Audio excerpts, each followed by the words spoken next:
começar, eu queria saber qual que é a opinião do senhor sobre o impeachment da ex-presidenta Dilma, se foi um golpe, se não foi, e qual a opinião do senhor sobre o que tem acontecido no Brasil desde então. O Brasil é um país que testemunhou mudanças importantes na vida, transições e rupturas por golpes de força. E esse que atingiu a presidente Dilma foi exatamente um golpe que reuniu elementos institucionais, a atuação no Congresso, jurídicos, a atuação do Supremo, de omissão em momentos decisivos, como na divulgação do áudio da Presidente da República, ou seja, quebrando completamente a cadeia hierárquica do país, e com a grande participação da mídia. Talvez como em 64, quando a mídia teve um papel decisivo. Hoje atribuem aos militares o papel decisivo em 64. É preciso destacar que os militares foram os últimos a entrar no golpe de 64. Foram os empresários e a mídia os protagonistas decisivos. E desde que aconteceu o impeachment, qual que é a opinião do senhor sobre a política do governo Temer? Primeiro, uma carência fundamental de dois elementos de governabilidade, ou seja, a legalidade e a legitimidade. 14 milhões de desempregados, a economia do país ladeira abaixo. E restaurar a legitimidade numa situação dessa só com um fato decisivo que seriam as eleições. O senhor foi ministro da Defesa, é um homem muito respeitado pelos militares. Eu queria te perguntar como que o meio militar está reagindo ao que está acontecendo no Brasil, em especial ao sucateamento da Petrobras, a venda de campo de exploração do pré-sal. Claro que essas instituições elas ficam apreensivas com o grau de degradação que o país vem conhecendo. Uma parte do capitalismo no Brasil que deu certo, que foi a organização dessas grandes construtoras, com presença no mercado internacional, competindo e vencendo construtoras de países muito fortes. Quando essas empresas entram em decadência, são consideradas inidôneas, proibidas de participar, inclusive de obras públicas no Brasil, é claro que eles olham isso com apreensão. A Petrobras, que é uma indutora de desenvolvimento científico, tecnológico, industrial e econômico, também duramente atingida. E no Brasil, infelizmente, nós não preservamos as empresas, porque há países que punem os seus corruptos, mas preservam as suas empresas. 600 mil trabalhadores, engenheiros e operários que foram demitidos nessa onda da Lava Jato não cometeram nenhum crime. Qualquer patriota, qualquer brasileiro que não quer ficar de joelhos diante de potências estrangeiras só pode ver isso com apreensão. E o que o senhor acha que tem por trás dessa decisão de destruir o que tem de mais importante do capitalismo brasileiro? Ignorância. São instituições muito jovens que não sabem o que é o país e que consideram o combate à corrupção algo absoluto, sem qualquer relação com nenhuma outra atividade social. O emprego, a economia, o interesse nacional. Aliás, o Ministério Público celebra, à margem da lei, uma série de convênios de cooperação com instituições internacionais, que deviam ser monopólio do Poder Executivo, esses acordos de cooperação. Fiquei muito tempo no Congresso, hoje não estou mais no Congresso, mas vi coisas absurdas, né? De agentes de segurança, policiais federais no Brasil, delegados que recebiam dinheiro na própria conta de agências internacionais de combate ao tráfico, como a agência americana. E o senhor acha que por trás do impeachment da ex-presidenta Dilma havia esse interesse de entrega do patrimônio brasileiro? Depois do pré-sal, os americanos rearticularam uma frota para vigiar essa parte do Atlântico. O Brasil passou a figurar como um grande protagonista, ou para usar a expressão inglesa, um player, como se diz, um grande jogador na área de energia. Há gente bem informada que julga, inclusive, que os elementos, as gravações que deram origem a esse processo sequer foram feitas por instituições nacionais. Foram colhidas, de alguma forma, pelos métodos que levaram, inclusive, à gravação da presidente do Brasil, da primeira-ministra da Alemanha, e depois repassadas, de alguma maneira, para que esse processo fosse desencadeado.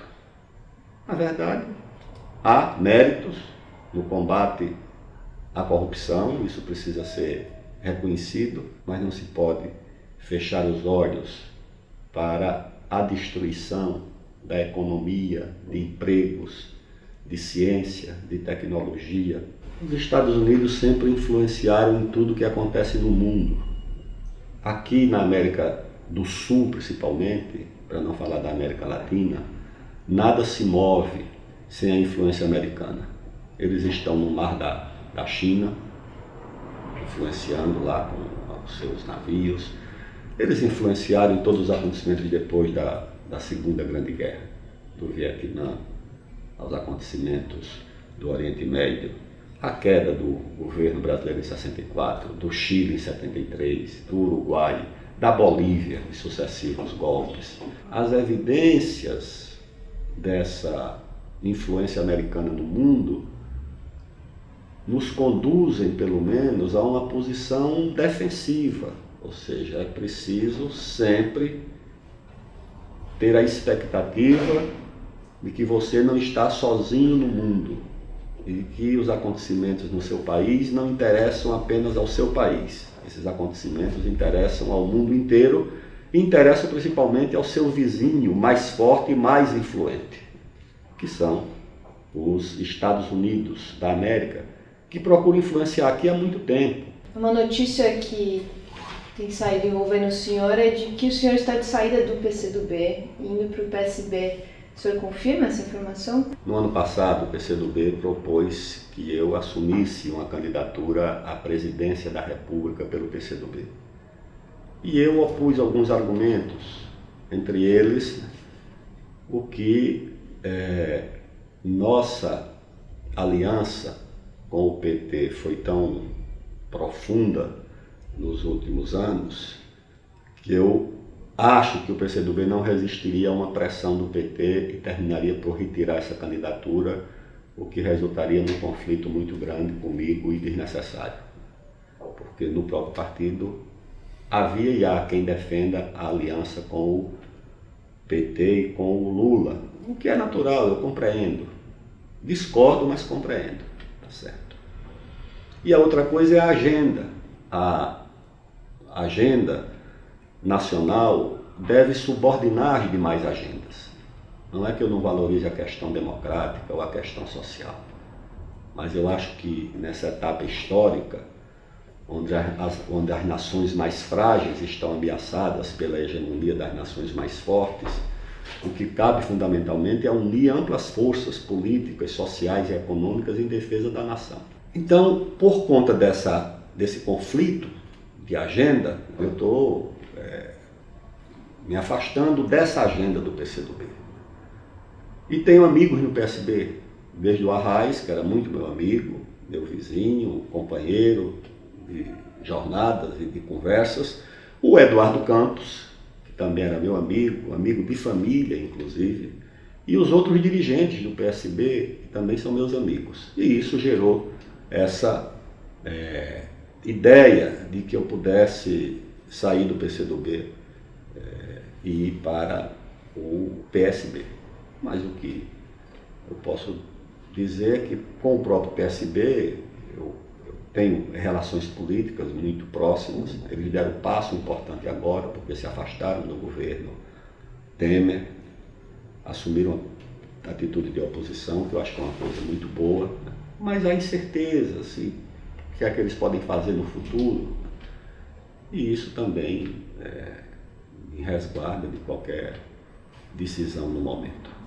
Mas o senhor está de saída do PCdoB e não sabe para qual partido vai, é isso então? Não pode haver essa dúvida, porque você só sai de um lugar quando você quer ir para outro, entendeu? Então, fico no PCdoB, mas tendo exatamente uma relação de conflito com uma parte, pelo menos, da agenda. Mas o senhor se sente mais próximo ao PSB do que ao PT, por exemplo, que tem uma trajetória muito mais parecida com o PCdoB? Eu não tenho identidade com o PT. Eu sempre considerei o PT como um aliado nas lutas políticas. Se eu tivesse identidade com o PT, eu teria ido para o PT há muito tempo, que eu tenho boa relação, amigos no PT. Ajudei vários governos do PT.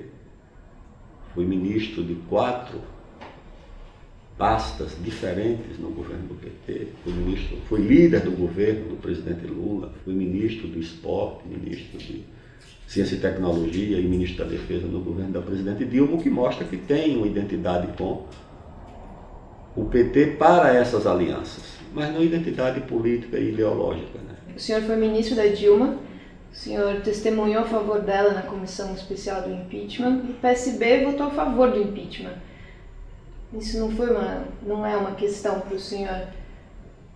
O mais importante não é o que o PSB fez, é o que o PSB está fazendo, tá certo? Nós, seguindo o conselho da Bíblia, se só olharmos para trás, nos tornamos estátuas de sal.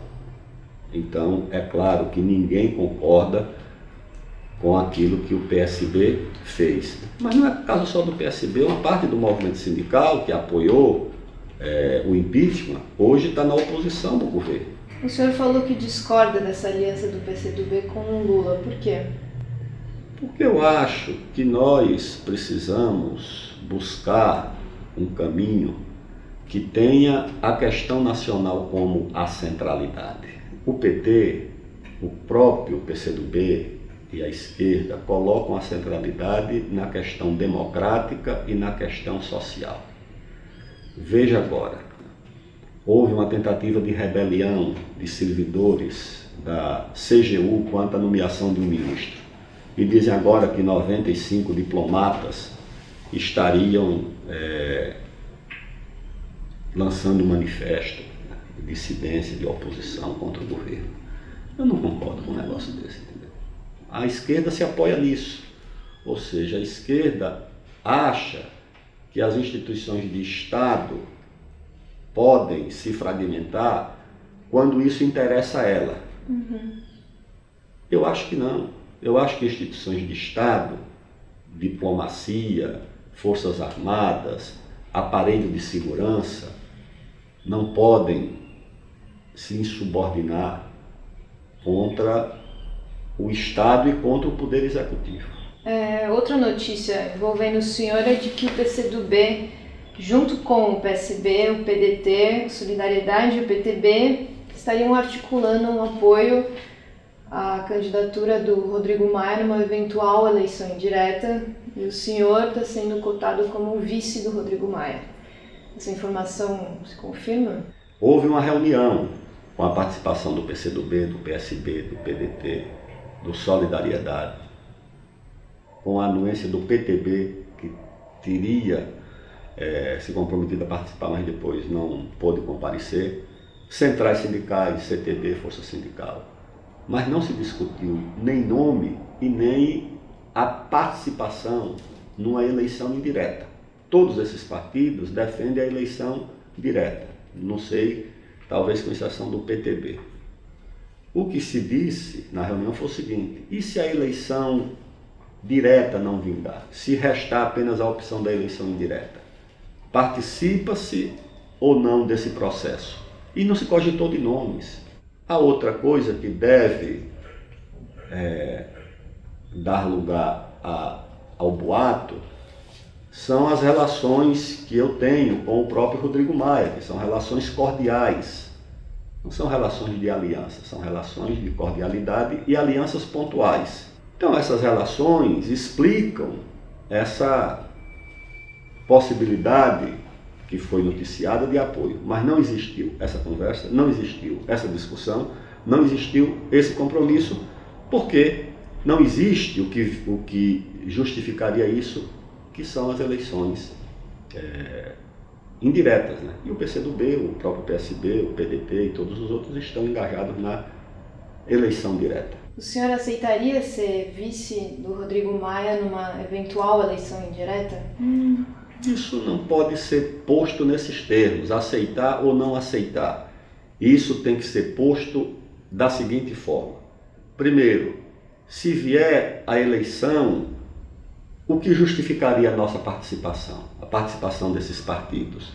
A participação de partidos que têm compromisso com o povo, com a soberania do país num processo desse. Nós participamos da eleição indireta no colégio eleitoral quando o colégio eleitoral era uma instituição de origem autoritária. Essa eleição indireta está na Constituição do país. O que se questiona é politicamente se uma eleição indireta resultaria num governo legítimo. Então a primeira questão é saber se vai acontecer essa eleição. A segunda é qual é a missão, qual o compromisso, qual é a agenda que um governo eleito indiretamente pode assumir. Isso não está posto, isso não foi discutido. Portanto, é precipitado colocar a discussão agora.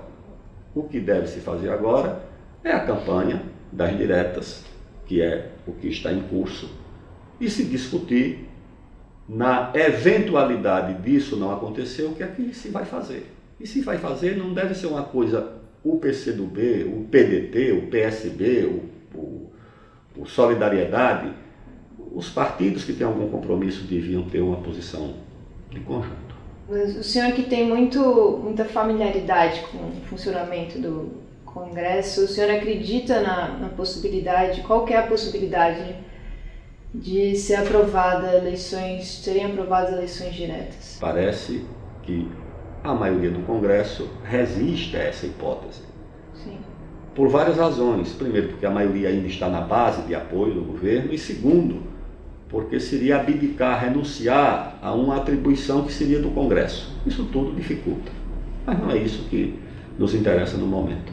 Qual que é a opinião do senhor sobre o PCdoB ter apoiado o Rodrigo Maia, que hoje é um defensor absoluto das reformas do governo Temer, e se faz sentido o PCdoB apoiá-lo novamente numa eventual eleição indireta? Quando o DEM apoiou a minha candidatura para a presidência da Câmara, sabia que eu era um aliado importante do governo do presidente Lula. E quando eu ganhei a eleição para a presidência da Câmara, arquivei todos os pedidos de impeachment contra o presidente Lula. Então os partidos, eles têm noção do que é possível e do que é impossível, do que uma aliança permite e do que não permite. Quando o DEM apoiou a minha candidatura, não era na esperança de que eu fosse virar oposição ao governo do presidente Lula. Era na esperança de que de alguma forma influenciaria na agenda, certo? Com assuntos de interesse partidário ou de interesse que não fosse puramente o nosso. E quando nós apoiamos ou votamos no Rodrigo Maia, não era na esperança de que ele fosse se converter num presidente de oposição. Era em participar com aspectos democráticos no debate e na agenda da Câmara dos Deputados.